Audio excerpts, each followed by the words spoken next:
जय श्री राधे। पूज्य श्री सद्गुरुदेव भगवान के चरणों में प्रणाम। आज पूज्य श्री स्वामी राम सुखदास जी महाराज कहते हैं, एक बहुत धनी सेठ था। वह सुबह जल्दी उठकर नदी में स्नान करके घर आकर नित्य नियम करता था। ऐसे वह रोजाना नहाने नदी पर आता था। एक बार एक अच्छे संत विचरते हुए वहाँ घाट पर आ गए। उन्होंने कहा, सेठ राम राम। वह बोला नहीं तो बोले, सेठ राम राम। ऐसे 2-3 बार बोलने पर भी सेठ राम राम नहीं बोला। सेठ ने समझा कि कोई मांगता है, इसलिए कहने लगा, हट हट, चल हट यहाँ से। संत ने देखा कि अभिमान बहुत बढ़ गया है, भगवान का नाम भी नहीं लेता। मैं तो भगवान का नाम लेता हूँ और यह हट हट कहता है। इन धनी आदमियों के वहम रहता है कि हमारे से कोई कुछ मांग लेगा, कुछ ले लेगा, इसलिए धनी लोग सबसे डरते रहते हैं। वे गरीब से, साधु से, ब्राह्मण से, राज्य से, चोरों से, डाकुओं से डरते हैं। अपने बेटा पोता ज़्यादा हो जाएंगे तो धन का बंटवारा हो जाएगा, ऐसे भी डर लगता है उन्हें। संत ने सोचा कि इसे ठीक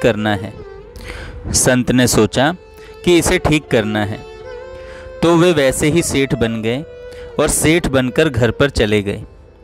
दरबान ने कहा कि आज आप जल्दी कैसे आ गए?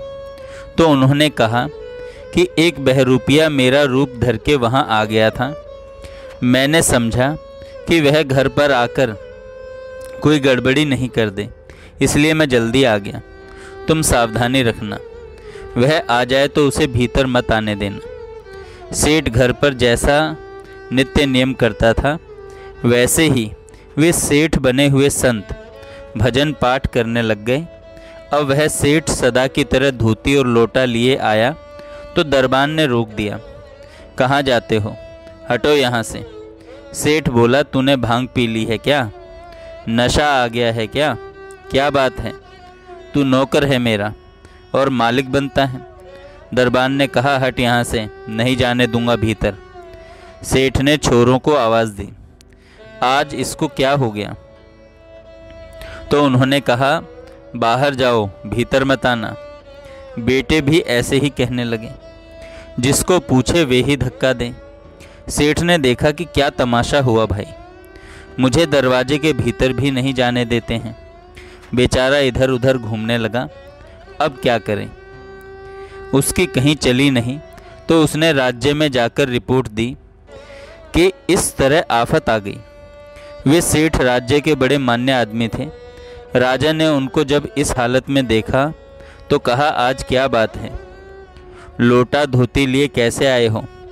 तो वह बोला, कैसे कैसे क्या महाराज, मेरे घर में कोई बहरूपिया बनकर घुस गया और मुझे निकाल दिया बाहर। राजा ने कहा, 4 घोड़ों की बग्गी में आया करते थे, आज आपकी यह दशा। राजा ने अपने आदमियों से पूछा, कौन है वह? जाकर मालूम करो।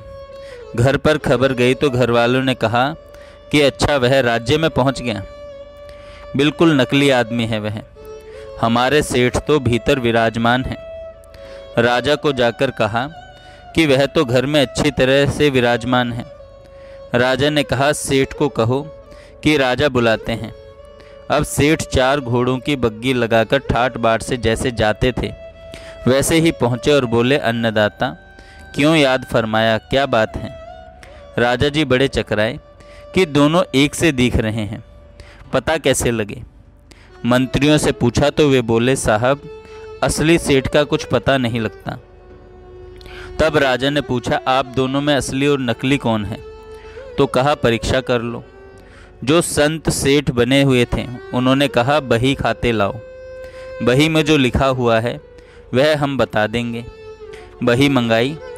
जो सेठ बने हुए संत थे उन्होंने बिना देखे ही कह दिया कि अमुक अमुक वर्ष में अमुक मकान में इतना खर्च लगा, इतना घी लगा, अमुक के ब्याह में इतना खर्चा हुआ। वह हिसाब अमुक बही में अमुक जगह लिखा हुआ है। वह सब का सब मिल गया। सेठ बेचारा देखता ही रह गया, उसको इतना याद नहीं था। इससे यह सिद्ध हो गया कि सेठ नकली है। तो कहा कि इसे दंड दो, पर संत के कहने से छोड़ दिया। दूसरे दिन फिर वही धोती और लोटा लेकर गया। वहाँ वही संत बैठे थे।